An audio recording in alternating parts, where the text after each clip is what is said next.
Nào cùng xem chuyện gì xảy ra khi các con vật gặp hình ảnh phản chiếu của chính mình nhé. Bật mí nhá, buồn cười lắm. Đầu tiên chúng ta có anh chàng mèo râu.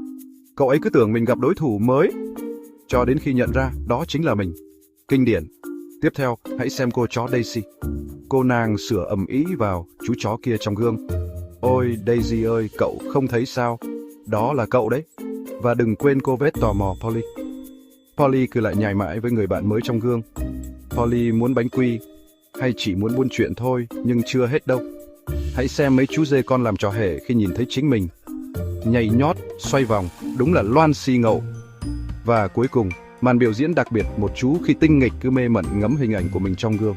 Chú tạo dáng, vuốt ve bộ lông, và chắc chắn là rất ưng ý với những gì mình thấy.